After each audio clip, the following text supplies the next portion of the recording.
Yesterday, I ranked the NFC West teams by their running back groups. Today, I'm going to rank them by their offensive lines. I know I told you I was going to rank them by their wide receiver groups today, but I lied. I'm calling an audible because I make the rules around here. So, here are the best offensive lines in the NFC West, ranked from worst to best. The Rams used to have an elite offensive line. It was one of the things that propelled them to the Super Bowl just a year and a half ago. But the Rams decided they needed to give a bunch of money to Todd Gurley and Jared Goff and a bunch of guys who didn't deserve it. So that money came at the expense of the interior offensive line, specifically the guards in the center. The Rams used to have a terrific left guard, Roger Saffold. They let him go. And they replaced these guys with, replaceable rookie draft picks that aren't so good.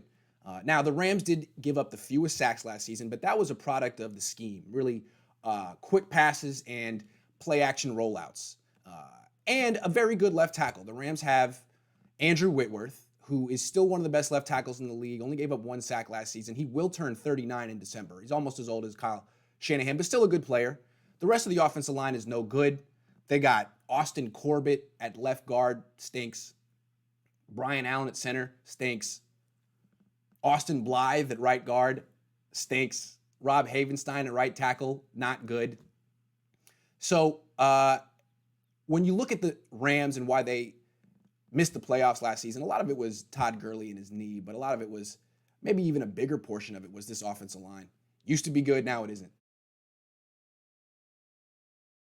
The Cardinals always had the worst offensive line in the NFC West. For years, that was the case. They've slowly and quietly improved it. They brought in a left tackle, DJ Humphries, who was a first-round pick and a bust. Here, with the Cardinals, he's decent. He's pretty good. A solid left tackle. The left guard, Justin Pugh, is one of the better left guards in the league.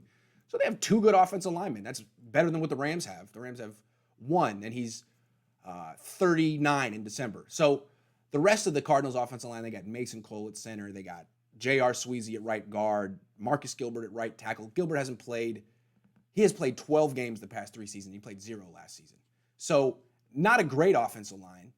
Still a bit of a liability for the Cardinals, but they work around it with a spread offense and a quick passing game that gets the ball out of the quarterback's hands real quickly. It's an improving offensive line, if not a good one. The Seahawks are another team that's had a terrible offensive line for years. It seems like head coach Pete Carroll feels that he can work around an offensive line because Russell Wilson can run around in circles and protect himself. Well, that's held back the Seahawks for years.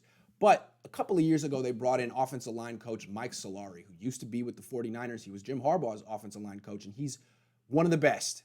And he has a particular style. He's makes your offensive line big, powerful, tough, strong, right straight ahead. That's what the Niners did under Greg Roman and Jim Harbaugh, and that's what the Seahawks have done the last couple of years. And what they've done since Solari's got there is improve their run game. And they've improved the run game through the type of offensive lineman they have. I mean, their left guard's Mike Upati. He was better 6-7 years ago, but he's still a very powerful run blocker. And like I said about the Cardinals, the Seahawks have been slowly, quietly improving the offensive line. I'll go through it. The left tackle, Dwayne Brown, hell of a player, excellent player.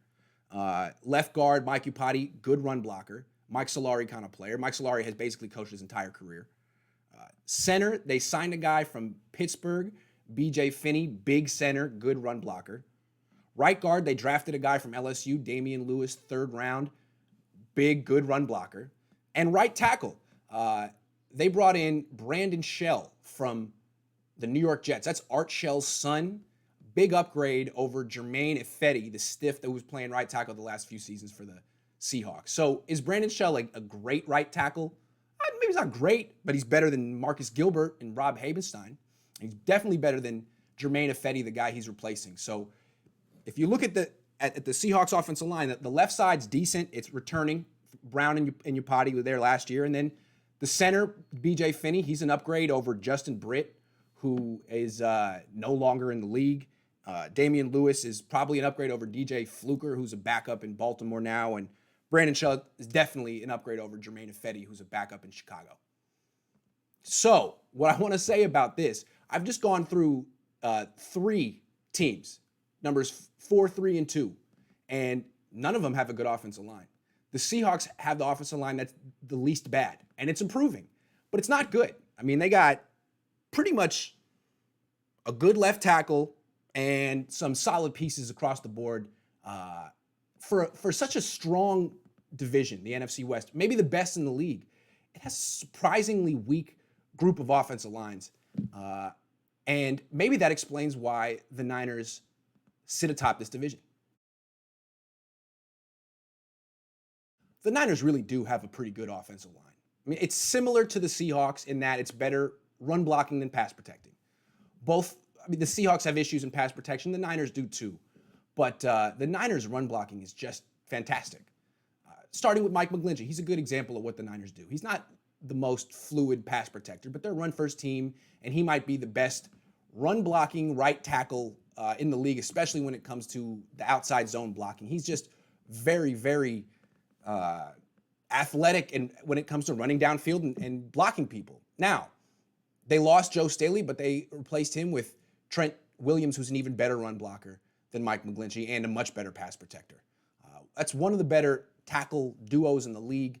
Laken Tomlinson, the left guard, is a very good run blocker. Not the greatest pass protector, but an excellent run blocker, and he fits the Niners' scheme. Weston Richburg is a terrific run blocker in his own blocking scheme. He's hurt a lot, but his backup, Ben Garland, is another good fit in the scheme. And the right guard, Tom Compton, he's probably an upgrade over Mike Person, but not a big deal. The Niners made it to the Super Bowl with Mike Person last year. The issue really is just how terrific the run blocking is. I mean, the Niners have probably the best run blocking offensive line in the league, and the Seahawks are closing the gap, but the Niners remain firmly on top in the NFC West.